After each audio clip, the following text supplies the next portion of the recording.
semua, nama saya Trihana Kani Syafira dari kelas 10-2. Ini menjelaskan asal-usul nenek moyang bangsa Indonesia. Jadi yang pertama yang saya bahas itu adalah teori asal-usul nenek moyang bangsa Indonesia. Jadi, Indonesia merupakan suatu bangsa yang memiliki berbagai macam suku, ras, agama, dan wilayah. Bangsa Indonesia juga memiliki banyak kebudayaan, termasuk kekayaan alam, intelektual, dan leluhur. Ada beberapa teori asal-usul nenek moyang bangsa Indonesia yang populer di kalangan para ahli. Yang pertama ada teori Yunan. Sejarah Robert Baron von Heyns 1885 hingga 1968 pernah melakukan kajian penelitian mendalam terhadap kebudayaan megalitik di Asia Tenggara dan Pasifik. Dalam penelitian tersebut, Robert menyimpulkan pada masa Neolitikum 2000 sebelum Masehi hingga 200 Masehi, terdapat bangsa yang melakukan migrasi dalam beberapa gelombang dari Asia Utara ke Asia Selatan. Yang kedua ada teori Out of Taiwan.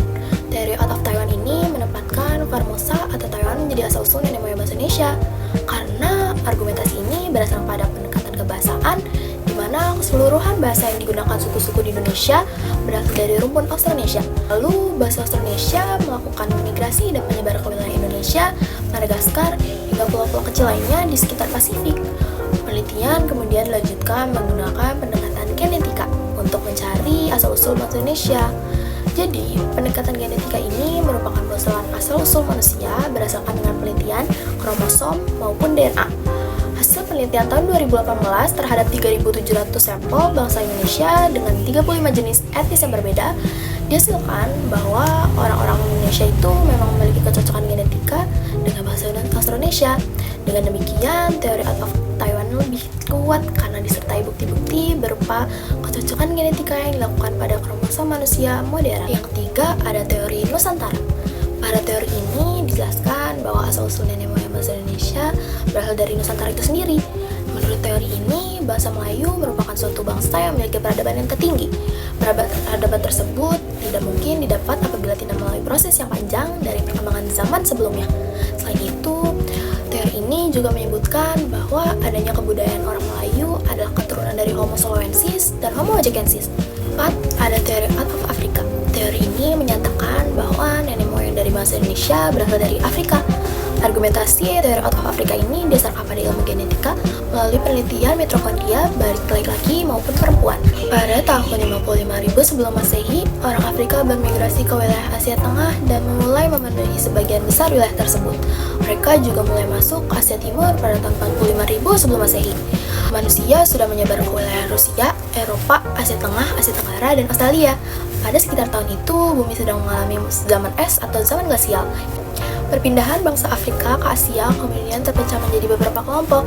Ada kelompok yang tinggal sementara di bagian wilayah Timur Tengah atau Asia Barat Daya, serta ada kelompok lain yang bermigrasi dengan menyusuri pantai semenanjung Arab menuju India, Asia Timur, Australia, termasuk Indonesia. Fenomena ini diperkuat dengan penemuan fosil laki-laki di bagian wilayah Lake Mungo.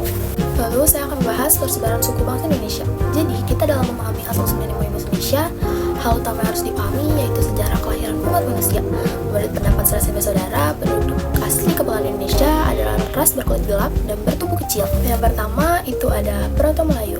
Bahasa Proto-Melayu merupakan ras Mongoloid yang punya ciri-ciri fisik berkulit sawo matang, rambut lurus, berbadan tinggi ramping, bentuk mulut dan hidung sedang. Kedatangan bangsa ini merupakan hasil dari migrasi besar yang dilakukan antara bangsa Proto-Melayu yang lebih dahulu datang di Nusantara. Dari Cina bagian selatan atau Yunan, bangsa Proto-Melayu bermigrasi ke Indochina dan Siam, kemudian ke Kepulauan Indonesia. Mereka pada awalnya menempati pantai-pantai Sumatera Utara, Kalimantan Barat, dan Sulawesi Barat.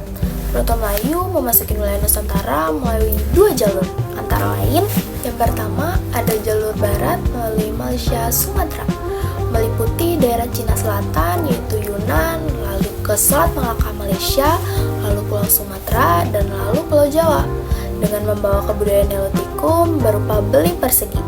Adapun keturunan Proto-Melayu yang menempuh jalur kedua ini adalah masyarakat Nias, Batak, Kubu, Dayak, dan Sasak.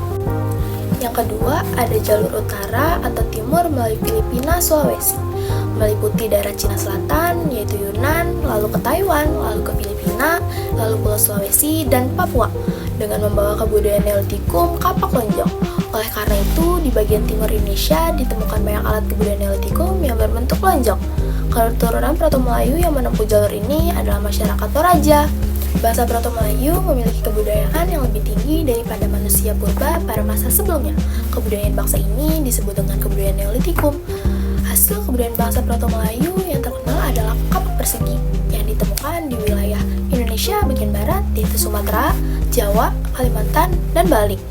Pada waktu kedatangan bangsa baru, Deutero-Melayu, bangsa Proto-Melayu ini terdesak masuk ke pedalaman dan mencari tempat baru di hutan untuk tempat hunian. Pada masa ini, kehidupan bangsa Proto-Melayu terisolasi dari dunia luar dan peradaban. Setelah itu, antara penduduk asli dan Proto-Melayu melebur menjadi suku bangsa Batak, Dayak, Toraja, Alas, dan Gayo. Adanya kehidupan ras Proto-Melayu yang terisolasi menyebabkan ras Proto-Melayu sedikit mendapat pengaruh dari kebudayaan Hindu maupun kebudayaan Islam di kemudian hari. Pada masa selanjutnya, bahasa Proto-Melayu mendapatkan pengaruh krisis dari para penginjil yang masuk ke wilayah mereka. Adanya persebaran suku bangsa Dayak hingga ke Filipina Selatan, Sarawak, dan Malaka, menunjukkan rute perpindahan mereka dari kepulauan Indonesia. Sementara suku bangsa Batak mengambil rute ke barat, menyusuri pantai-pantai Burma dan Malaka Barat. Ada beberapa kesamaan bahasa yang digunakan oleh suku bangsa Karen di beberapa tempat yang mengandung kemiripkan dengan bahasa Batak. Suku bangsa yang kedua ada Deutero-Melayu. Bangsa Deutero-Melayu memasuki kawasan Indonesia pada abad 500 sebelum Masehi secara bergelombang. Bangsa yang juga disebut dengan Islam Melayu Muda ini datang ke Indonesia melalui jalur barat, yakni berangkat dari Yunan, Truk Tonkin, Vietnam, Thailand, Semenanjung Malaka, dan kemudian menyebar melalui Selat Malaka hingga sampai di Kepulauan Indonesia. Bahasa Deutero-Melayu ini memiliki keterampilan dalam bidang bercocok tanam, seperti menanam padi dan tanaman-tanaman lainnya di sawah. Mereka juga datang dengan membawa kebudayaan logam seperti perunggu dan besi. Bangsa ini sudah sangat mahir membuat peralatan untuk berbagai keperluan sehari-hari. Dari beberapa hasil kebudayaan tersebut, diketahui bahwa ciri kehidupan masyarakat Deutero-Melayu sudah lebih maju daripada pendahulunya. Kebudayaan perunggu pada masa ini sering disebut sebagai kebudayaan Dongson. Pemberian nama Dongson disesuaikan dengan nama daerah Truk Tonkin, yaitu Vietnam, yang banyak ditemukan benda-benda peninggalannya dari perunggu. Contoh benda budaya Dongson yang ditemukan di Indonesia adalah Nekara. Dan keturunan bangsa Deutero-Melayu kemudian berkembang menjadi suku-suku tersendiri, misalnya Melayu, Jawa, Sunda, Bugis, Minang, dan lainnya. Perbedaan bangsa yang terjadi di beberapa daerah seperti bahasa Jawa, Sunda, Madura, Aceh, Batak, Minangkabau, dan lain-lainnya diakibatkan oleh adanya pengaruh bahasa setempat maupun alam Indonesia yang memunculkan karakteristik masing-masing. Bangsa Deutero-Melayu ini mampu menyerap pengaruh kebudayaan Hindu-Buddha, Islam, dan Barat. Mereka lebih terbuka dalam menerima pengaruh kebudayaan dari luar sehingga kebudayaan mereka berkembang pesat.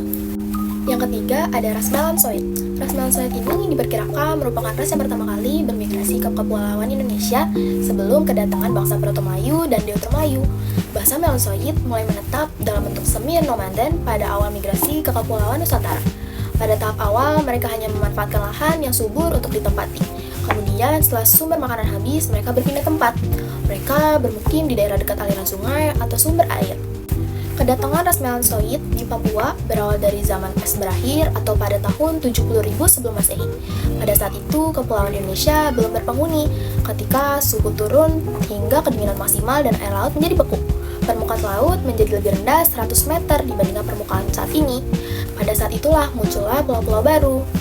Kebudayaan dari bangsa Melansoid adalah kebudayaan Mesolitikum. Bangsa Melansoid sudah mengenal api dan cara-cara berburu binatang di hutan. Selain berburu dan menangkap ikan, mereka juga telah memiliki teknologi pertanian sederhana, yaitu sistem ladang berpindah. Oleh sebab itu, mereka harus berpindah tempat jika hasil pertanian tidak subur lagi. Pola hidup ras Melansoid juga memakan kerang. Hal ini dapat dibuktikan dari penemuan timbunan sisa-sisa kulit kerang yang disebut kejoken modiger atau sampah dapur. Kejoken modiger ini banyak dijumpai di Aceh, Kedah, dan Pahang di Malaysia. Selain itu juga ditemukan alat-alat genggam seperti berburu binatang dan perkakas dapur lainnya. Penemuan alat ini disebut sebagai alat-alat Baxen Hoabir. Dan fosil-fosil manusia yang ditemukan bersamaan terdapat di Gua Sodong dan Gua Jawa di Jawa Timur dan di Bukit Kerang Aceh. Hal ini menunjukkan bahwa ras Melansoid mengalami percampuran dengan ras Mongoloid. Wilayah Nusantara yang telah dihuni bangsa Melansoid kemudian kedatangan bangsa lain dengan kebudayaan yang lebih tinggi. Mereka disebut dengan bangsa Melayu, yaitu Proto-Melayu dan Deutero-Melayu.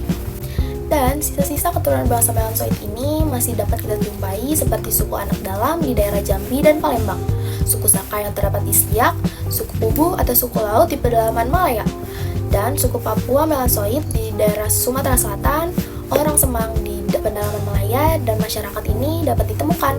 Pada masa sekarang, bekas-bekas kebudayaan dari masyarakat ini dapat ditemukan di daerah Teluk McClure dan Teluk Triton di daerah Kepala Cendrawasih. Jadi segitu saja penjelasan saya tentang asal-usul nenek moyang bahasa Indonesia yang terdapat di sejarah. Wassalamualaikum warahmatullahi wabarakatuh. Dadah.